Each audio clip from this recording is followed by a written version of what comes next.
Hey guys, we're here with William Byron in this episode of Around the Track.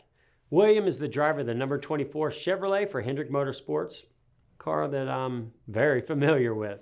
You mentioned your dad. I'm curious to know who's been your biggest, influence and motivator in your life to get you to where you are. There's been a couple. I think my dad obviously plays a big role. I feel like we grew closer because of racing.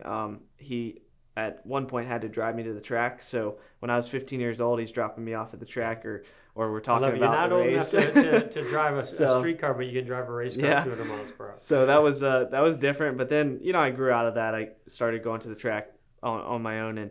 And now, he comes to a few races a year, but honestly, I'm there by myself. And so he's helped me kind of grow and learn. And then I'd say my legend car crew chief, Dennis Lambert, kind of helped me get started. Had a lot of racing knowledge, and I think I still lean on him a little bit just to see what he thinks. And, all right, outside of racing, I know you well enough as I've gotten to know you this year that you're all about racing. I mean, whether it's go-kart in the rain or iRacing.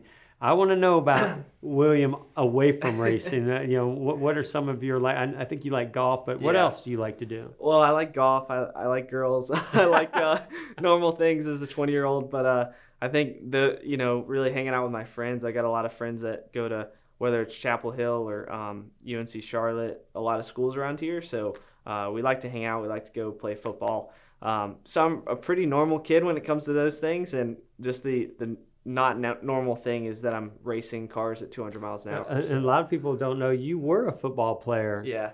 In high school, right? Yeah, I played for 5 years. So I started when I was in 5th grade, hitting people, and I loved that. It was really fun. And then I played all the way till 9th grade. And I just remember in 9th grade I was playing football, and I loved it. And I was playing on Friday nights, but the thing I was really pulling me was racing. It was so difficult because I was practicing football Monday through Friday and then going to the racetrack on Saturday and Sunday. And the racetrack was what I liked. Yeah, that's cool. Well, you talked about school and colleges. A lot of people might not know this, or it's fairly well known, but some might not, that you're actually enrolled at Liberty University on their online program and trying to get your degree. I mean, how do you go about that and racing? And obviously, you're talking about football and racing. You must be pretty good at balancing out a pretty heavy schedule. Yeah, I mean, it's challenging, but I feel like it's something that I've always done. I was always in a normal high school. I did that during the week, and I raced on the weekends. And the Cup Series is a big challenge. There's a lot of commitments you have to do, but Liberty University's been by my side since I was 16 years old on my race car, and they've supported me for whatever I need to do, whether it's take my classes, during the summertime when I'm not racing as much or whatever. So it's really worked well, and I continue that right now. And what's that degree that you're? Yes, I'm working on business communications. So I started classes when I was a senior in high school, so I got a little bit of a head start. So this is actually something I'm not familiar with. Tell me about you have an older sister, Catherine, that you guys are really close. Yeah.